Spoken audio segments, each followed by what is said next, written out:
guys know, I buy all the makeup so you don't have to. The point of my channel is to lead you guys to the perfect fit for yourself. So I'm going to do a little bit of a deep dive into the newest powders of 2025 that I've tried, especially in the last 2-3 months. I've noticed a big push of a lot of powders. So I have all the ones that I've tried that were new in 2025, and I'm going to rank them from the worst to the best. But of course, when it comes to my ranking, that's where it gets personal. I'm here to give you the demos to help you decide what is the best fit for yourself. So happy about this push of powders because it's a great counterbalance to the glowy makeup products, the skincare infused makeup products that just look heavier, that don't blur out the skin. So it's good to have a powder to counteract that. I do have some more glowier products as my base today for the demos, so you can really see what each of these powders have to offer. For reference, I do have dry skin and I am very picky when it comes to powders. It's no secret, I am far from a minimalist, even when it comes to my makeup routine. You know, I don't have one set makeup routine. I share the love with my makeup rotation.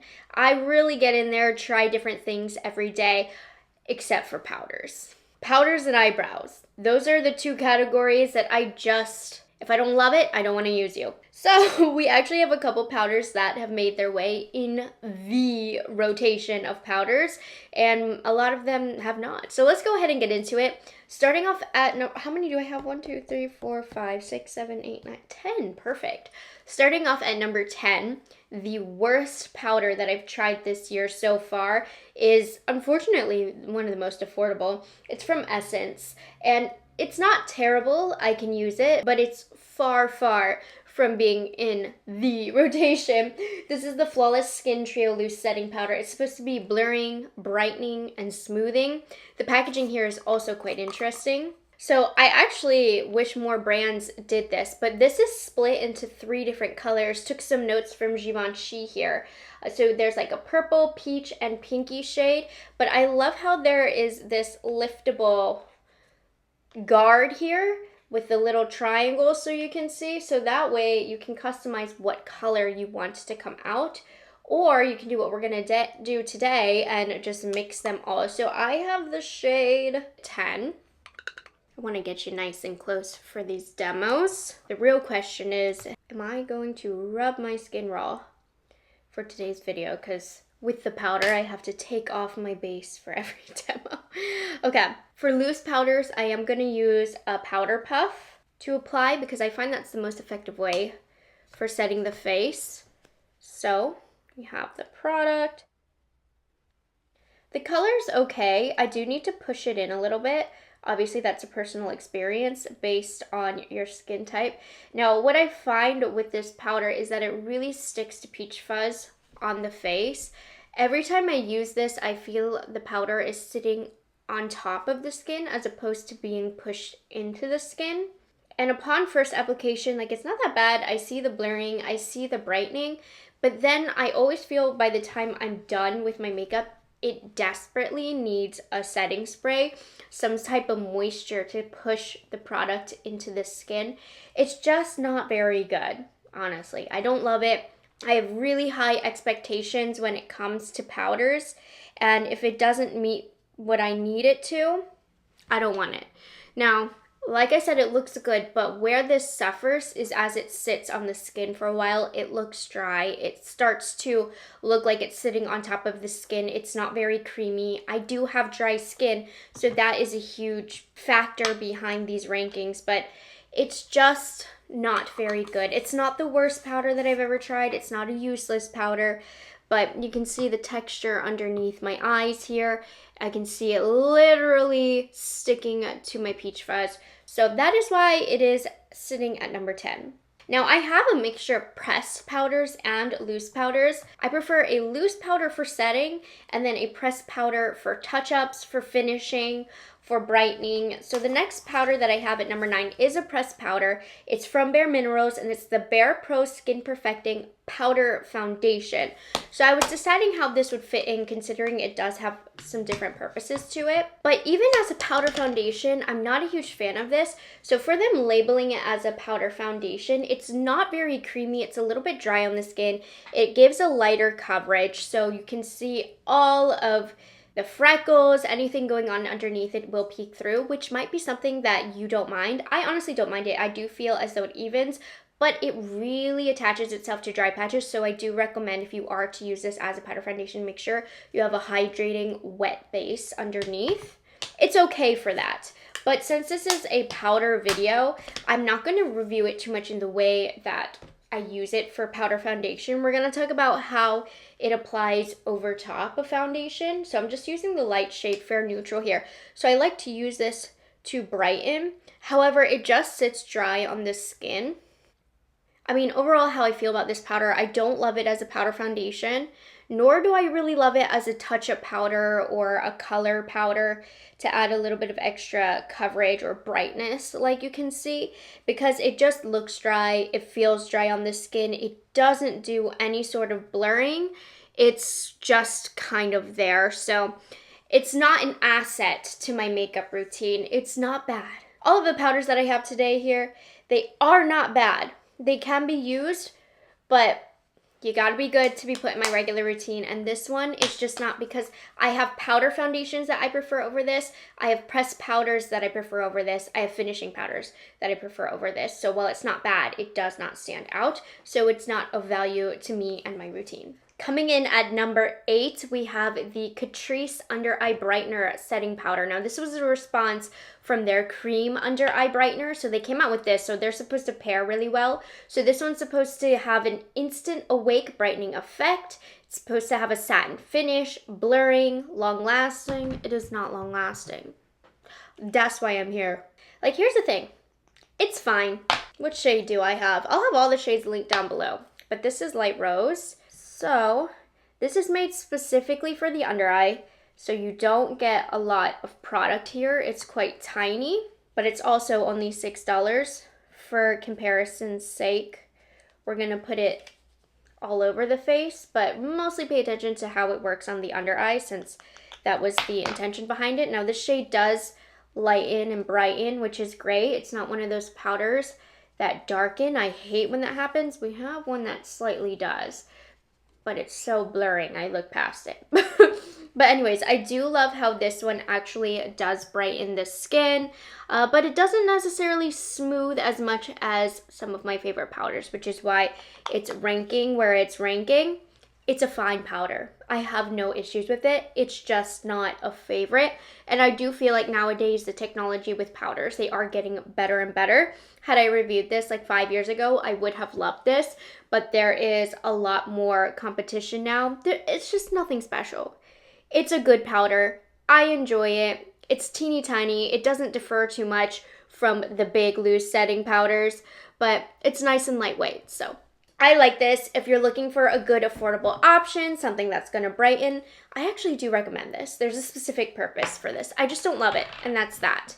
Now, this next powder I'm ranking in at number 7, and it's quite unique. Like, I think for setting the under eyes, I definitely prefer the Krice, but as a powder, this is super neat. This is from e.l.f. It's the Halo Glow Powder Filter Press Powder, but I'm very specific with how I like to use it. Now, on bare skin, if you take a big fluffy brush and put it all over, it's not going to provide any coverage, and I'm talking without foundation. It's not going to provide any coverage, but it adds a pretty glowy filter to the skin, which is so stunning, and I think that makes it so unique compared to the rest of these powders.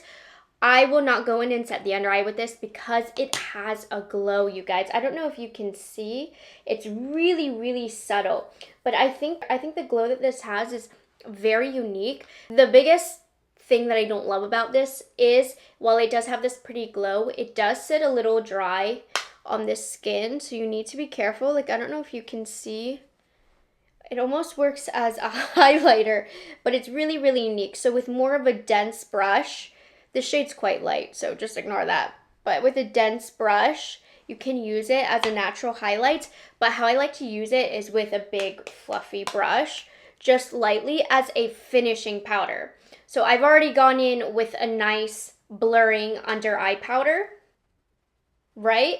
And then I use this to set, and it just adds the prettiest glow to the skin. So this one's really unique in purpose, which is why I do recommend it. In terms of setting, I don't recommend it, but like, look at this. It's not like an hourglass powder. It gives a very different glow than an hourglass powder, but what it does is very unique. I think it does require a little bit of a glowy spritz afterwards. Like I said, it can sit a little dry on the skin, but I am making adjustments on how to use this because it's such an affordable product. I mean, Alpha isn't that affordable anymore, but it's on the more affordable side, and the look that it gives is just so unique to the skin. So while it's not a setting powder, I did want to mention how unique its purpose was. I mean, look at how much more glowy this side looks compared to this side. It makes a huge difference, and I highly recommend it for oily skin.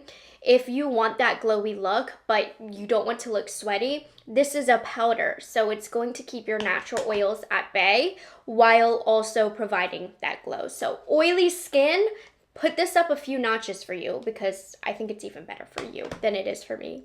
All right, coming in at number 6, it's kind of an enigma of a powder if you ask me, because it took me a lot of tries to decide how I feel about the super viral Kosas Cloud Set Translucent Let Loose Setting and Blurring Powder. So my biggest concern about this was I thought it was going to be too dark. No way these are going to be brightening. They actually are, at least the cotton candy and the buttery shade. They do actually brighten. I find myself reaching for the cotton candy shade more. Is it cotton candy? Candy Rose, excusez-moi. I love how the packaging is so clean on this. You have a little sifter cover here. This is a heavier powder. It's not a lightweight powder. And wait, you guys, shout out to the subscriber who told me just flip this over and you have a clean side. I love doing that now, especially for a video like this. Anyways, like I said, this is a heavy powder. It's not a lightweight, airy powder, which I think contributed to why I wasn't sure if I liked it or not. I tend to prefer something more lightweight, but this is great for oily skin because it just has that body. And you can see how it does brighten the skin as well. It's also very, very slightly dry on the skin, at least on my dry skin. Like I said, I don't have oily skin. I feel like this is a good oily skin powder. I like it. At the end of the day, I've decided, my final thoughts, I do really like this powder. I just have formulas that I prefer over this. I do tend to prefer a lighter weight formula, but this is really good for body. It's really good for filling in the under eye. It's really good for the summer if you're doing a full beat. Like, I wouldn't wear it every day in the summer because sometimes you want something lighter, but if you're doing a heavy beat in the summer, this is a good powder that's gonna soak up the oils and the sweaty sweat. It's not the most blurring that I've ever used, though it does blur. So yeah, it's just kind of an in-the-middle powder for me. I don't love it, but I definitely don't dislike it. And I think for how long it took for me to gather my opinions on this says a lot about it just not being the greatest powder. It's one of those powders where I like it enough to use it to finish it up, but once I'm done, I'm not going to repurchase it. So that is where it lies. Let's move on to number 5, right in the middle here. Now, listen, we're gonna judge this, review this from the lens of the color. This is the Huda Beauty Easy Bake Oube Birthday Cake Loose Setting Powder. Formula-wise, this is one of my all-time top 3 favorite setting powders. Depending on the day, sometimes it's my number 1 favorite. So formula-wise, shoot this over to number 1. But the reason I'm placing it at number 5 is because Huda markets the shades, which is really an interesting tactic. And I fall for it. Her marketing works. I grew up Asian. I love me some Oube flavored baked goods, okay? Oube birthday cake counts me in. If you have like a medium complexion that's cool toned, you will love this powder. If you're light like me, don't buy this color, even though the marketing was quite delicious on it. Now, if she didn't market so heavily on the shades, I wouldn't even have put this in this video because it's not new. It's a powder I'm very, very familiar with. But I just want to give you a reminder because I think this is something she's going to continue to do because dummies like me buy it, even if it doesn't match my skin tone. Not all powders match all skin tones. And this shade, it's too purple. I don't love it on me. It's just not flattering. It's too deep. Again, medium complexions, this is for you. I simply cannot put this on any other area of my face. I can make it work with proper makeup paired around it, but for the daily, I cannot wear this color on my face. Let me work on pushing it in so you can see actually how the formula sits on the skin. This is what I mean by the Kosas just isn't as blurring despite this awful color on me. Just look how much more blurred and airbrushed the Huda side looks. This is what I'm looking for when it comes to powders. This is why I say the Kosas is blurring, but it hasn't hit a top-notch formula. It just can't compete. So while I like the Kosas, then I use the Huda and I'm like, my pores and problems have disappeared. But unfortunately, the color, wake up call for me, this is a personal problem and my own mistake. But I know others have made this mistake. So I'm just throwing this in here to let you know, Oube birthday cake does not work for everybody. It doesn't. Don't love this color on me. I'm going to stick with cherry blossom. I'm going to stick with pound cake. And listen to me, this shade is not very good on myself. And I should have known that. I'm not putting any blame on Huda. This is just a PSA. Getting down to the wire with number 4. This is pretty new to me, but I've had really good first few impressions with it. So this is where it's gonna fall. There are a couple pros and cons, and it's very, very viral right now. It's quite the hot topic. It's the L'Oreal Infallible Blurfection Blurring and Brightening Loose Powders. So blurring and brightening are definitely the theme here. This is what every brand is looking for. I'm gonna use the shade, let's do today Translucent Light. Now I do find with the pink light that it does darken on my under eyes. So there is some darkening happening if you get the wrong shade. Let's put it on. This is a nice, super lightweight powder, you guys. And while I said pink light does darken the under eyes, this shade doesn't darken my under eyes, but it does, I guess, oxidize a little bit. So when you first put it on in a concentrated area, you're like, oh my gosh, that's going to really brighten. But as it gets pushed into the skin, it definitely deepens. So go with a shade lighter. So that's the caveat here to this product, because you know I cannot stand a powder that darkens. However, when using the correct shade, which by the way, this holes in here, it's not enough. It is difficult to get this powder out. But I put up with this because it's a super blurring powder and it's from the drugstore. It's easily accessible, a better price point than a lot of powders that I am willing to pay for though, because of how blurring it is. As you can see, it doesn't have a powdery look on the skin. It's super duper thin. The formula reminds me a lot of the Huda Beauty. The biggest difference being the shades I don't love so much in this L'Oreal, but we can put up with it. This is a fantastic, I'm not going to go on a limb and say dupe quite yet, but very similar formula in how extremely blurring it is and how lightweight it feels on the skin. So this is a drugstore gem so far. It's much lighter weight and thinner than the Maybelline Fit Me, which has a bit more heft to it. I love this powder. It's so, so good. I just am bothered by the color. The next powder I have coming in at number 3 is from YSL. So this is a very different price point that we're working with. This is the YSL All Hours Hyper Blur Powder. The packaging to this is so amazing. Super luxe. I use the shade Translucent, and warning, this is not translucent. That's my big issue with this. That's why this is not ranking in at number 1, because it's another beautiful, lightweight, blurring, creamy powder. But sometimes I look white.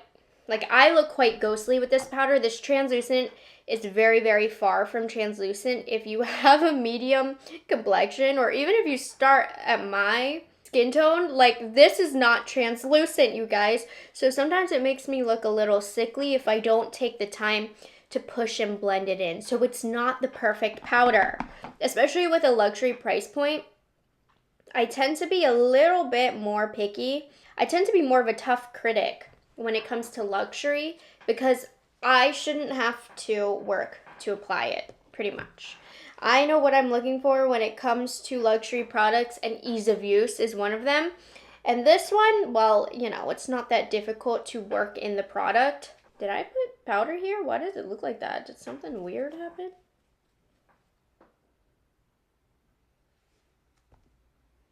Where's the shine coming from? It's not from the L'Oreal. As you can see, there's no I don't know. Anyways, I have walked out of the house looking ghostly with this powder, so that's a major mistake. So just be warned, translucent is not very translucent, but at least it doesn't darken. But it does whiten, but it also is super blurring, very lightweight. I would say it's a little bit more blurring than the L'Oreal, which at its luxury price point, thank goodness, because L'Oreal is definitely giving them a run for their money. But this makes my skin look phenomenal. I mean, we're in the top of the top powders right now. So beautiful on the skin. It's just not translucent. So let's keep going.